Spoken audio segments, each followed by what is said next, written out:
वहिनी गरिमाला पाहताच ननद अर्चनाचा राग फुटला. तिने हात उचला आणि तिच्यावर झपटली. तू माझ्या आईला काय पाठवलंस? सगळ्यांसमोर बोल. तू माझा फोटो एडिट केला नाहीस का? पण यावेळी गरिमा चूप राहिली नाही. तिने हवेतच अर्चनाचा हात पकडला. तिच्या डोळ्यांत आग होती. मला असे करण्याची गरज काय? ती गरजत बोलली. तर अर्चना ओरडली, कारण तुला माझा बदला घ्यायचा आहे. हे ऐकून भावेश आणि विद्याताई दोघेही थक्क झाले. गरिमाने तिखट सुरात म्हटले, बदला? मी कोणत्या गोष्टीचा बदला घेणार? हीच तुमची खरी अवस्था आहे. मला फोटो दिसले ते मी सासूबाईंना पाठवले. घरातील मुलगी जर इज्जत उडवत असेल तर घरच्यांना सांगणे चुकीचे आहे का? आता अर्चनाच्या चेहऱ्यावर 12 वाजले होते. बाहेरून येणाऱ्या हसण्याच्या आवाजाने गरिमाच्या हृदयात सरळ प्रवेश केला. ती सुद्धा सगळ्यांसोबत बसू इच्छित होती. काही क्षण शांतपणे बोलू इच्छित होती. पण आता तिच्यासाठी हे सगळे असहाय होत होते. तिच्या कानांत सतत विद्याताईंचा तोच आवाज गुंजत होता.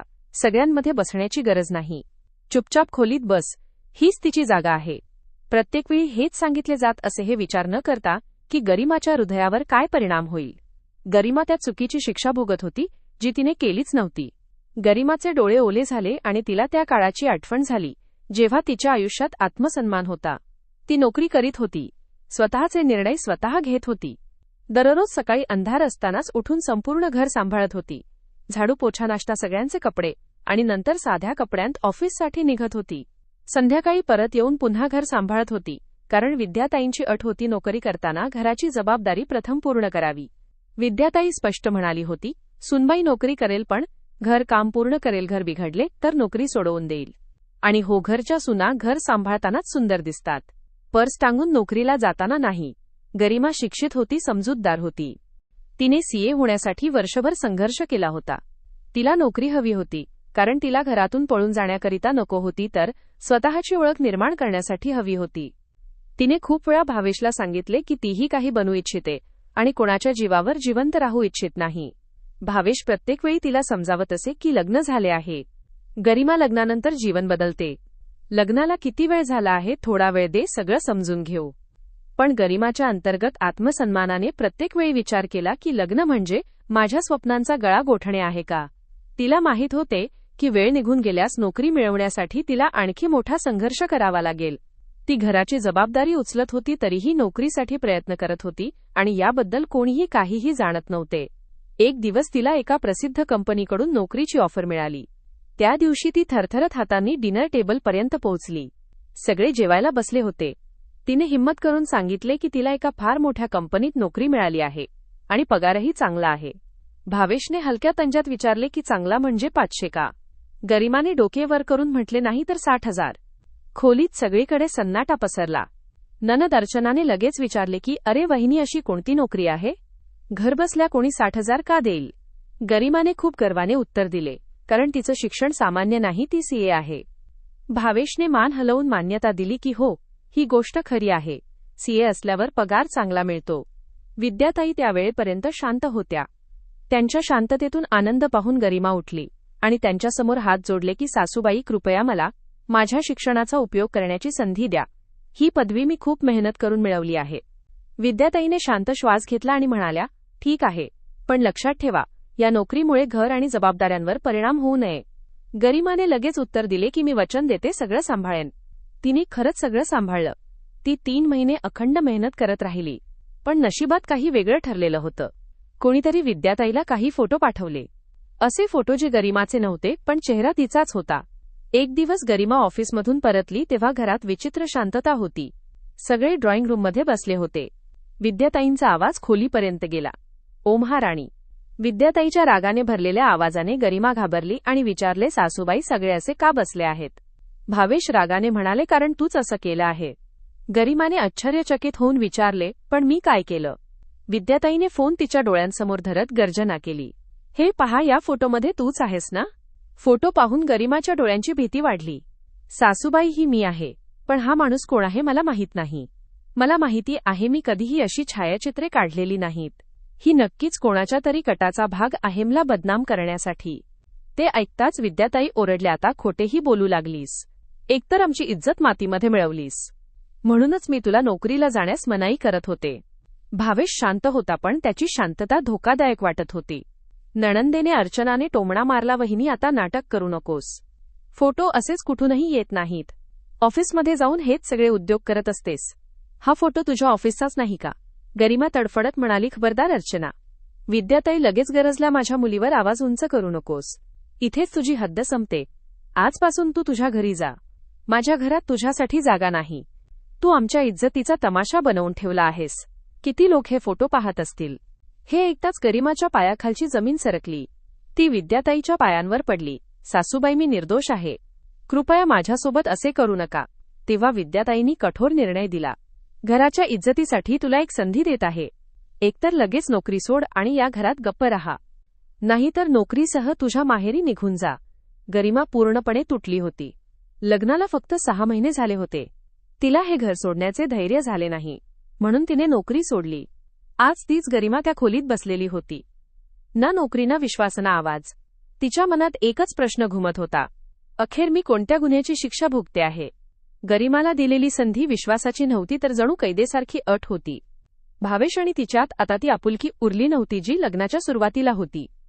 भावेश आता फक्त गरजेपुरतेच बोलायचा. जेवण वाढ, चहा कर, आईने बोलावले आहे. आता भावेश गरिमाचा फोन तपासू लागला होता. तो कधीही काहीही न सांगता तिचा फोन उचलत असे. व्हॉट्सअॅप उघडून पाहत असे. कॉल लॉग तपासत असे. कधी गॅलरीही पाहत असे. विचारण्याचीही गरज वाटत नसे. फक्त फोन हिसकावून घेत म्हणायचा, इतका फोन का वापरतेस? कोणाशी बोलत होतीस? इतका वेळ कोणाशी चॅट करत होतीस? गरिमा प्रत्येक प्रश्नाचे उत्तर देत होती. तरीही तिला सतत असे वाटत होते की ती स्वतःला प्रत्येक क्षणी निर्दोष सिद्ध करत आहे. हळूहळू ती गप्प राहू लागली. हसणे तर केव्हाच विसरली होती. दिवसभर ती घरकामात स्वतःला झोकून देत होती. स्वयंपाककडे साफसफाई, या सगळ्यात ती स्वतःला गाडून घेत होती. पण रात्र झाली की ती कोसळायची. उशीमध्ये तोंड लपवून रडायची. एक दिवस ती अर्चनासाठी नाश्ता घेऊन तिच्या खोलीकडे जात होती. ट्रे हातात होता, पण खोलीबाहेर पोचताच तिची पावले थांबली. आतून अर्चनाच्या हसण्याचा आवाज येत होता. अरे विचारू नकोस किती मजा आली. अर्चना फोनवर तिच्या मैत्रिणीशी बोलत होती. तू मला फोटो एडिटिंग शिकवलंस ना, मी कमाल केली. अशी एडिटिंग केली की पाहणारा फसून जाईल. हे ऐकताच गरिमाचा श्वास अडकला. अर्चनाचा आवाज आणखी तीव्र झाला. सगळ्यांना फोटोवर पूर्ण विश्वास बसला. माझी महान वहिनी फक्त पाहत राहिली. आता नोकरी सोडून घरात बसली आहे. खूप माज होता ना तिच्या मोठ्या पगाराचा. सीए आहे, 60,000 कमावते. त्याच माजात आईने तिला नोकरीची परवानगी दिली. कशी कंपनीच्या गाडीत बसून जायची, कशी महागडी शॉपिंग करायची. एके दिवशी मी तिचा एक ड्रेस काय घेतला, लगेच किंमत मोजायला लागली. जणू मी भिकारी आहे. अर्चना विष ओकत होती. म्हणून मीही तिला तिची जागा दाखवली. आता पूर्णपणे नोकराणी बनली आहे. ना कोणी तिला बोलत ना कोणी तिच्याकडे पाहत. जशी अवकात तसे जीवन. अर्चना हसत राहिली आणि बाहेर उभी असलेल्या गरिमाच्या डोळ्यांतून अश्रू फुटलेल्या धरणासारखे वाहू लागले. रागाने तिचे अंग थरथरत होते. तिला स्वतःच्या कानांवर विश्वास बसत नव्हता. पण तिने सगळे स्पष्ट ऐकले होते. इतका मोठा कट फक्त एका ड्रेससाठी. तिच्या मुठी रागाने घट्ट झाल्या. आत जाऊन ओरडावेसे वाटले. अर्चनाचा फोन हिसकावून घ्यावा. सगळ्यांसमोर सत्य सांगावे. पण लगेचच तिला स्वतःची असहायता जाणवली. तिला माहीत होते अर्चना लगेच खोटे बोलेल. ती शांतपणे मागे वळली. नाश्त्याचा ट्रे स्वयंपाकघरात ठेवला आणि आपल्या खोलीत जाऊन दार बंद केले. गरिमा भावेशला सगळे सांगू इच्छित होती. मन ओरडत होते, आता नाही सांगितले तर कधीच नाही.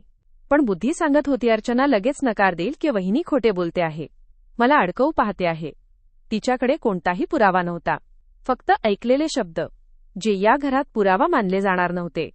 ती जमिनीवर बसून फुटफुटून रडू लागली. रडतानाच तिला एक घटना आठवली. साधारण 1 महिना आधीची. रविवारचा दिवस होता. दारावर बेल वाजली.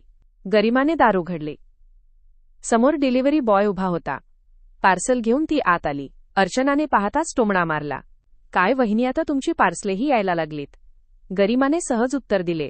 हो, दीदी ऑफिसमध्ये ड्रेस कोड लागू झाला आहे, म्हणून एक ड्रेस मागवली आहे. पॅकेट उघडताच अर्चनाचे डोळे चमकले. अरे हा तर खूप सुंदर आहे, दाखव जरा, असे म्हणत तिने ड्रेस उचलला आणि विचारल्याशिवाय खोलीत गेली. काही वेळाने ती ड्रेस घालून बाहेर आली. पहा वहिनी, माझ्यावर कसा दिसतो? गरिमाने हलकेसे हसून म्हटले, छान दिसतोय. विद्याताईंनी कौतुक केले. ड्रेस खरंच सुंदर होता. तेव्हाच अर्चना निष्काळजीपणे म्हणाली, ठीक आहे वहिनी, हा ड्रेस मी ठेवते, तू दुसरा ऑर्डर कर. गरिमा हादरली. ती म्हणाली, अर्चना, हा ड्रेस ऑफिस ड्रेस कोडसाठी घेतलेला आहे, खूप मेहनतीने शोधला आहे. हा पार्टी ड्रेस नाही. आणि महागही आहे. हे ऐकताच अर्चनाचा चेहरा बदलला. म्हणजे आता तू मला ड्रेसची किंमत सांगत आहेस? ती चिडून म्हणाली. मला सगळे कळते ऑफिशियल आणि कॅज्युअल काय असते ते. ड्रेस मीच ठेवणार. अर्चनाने गोंधळ घातला. विद्याताई लगेच म्हणाल्या, काय झालं गरिमा? लहान बहीण आहे. एक ड्रेसच तर मागते आहे. गरिमाने पहिल्यांदाच आवाज उंच केला. सासूबाई, हा ड्रेस माझ्या नोकरीशी संबंधित आहे.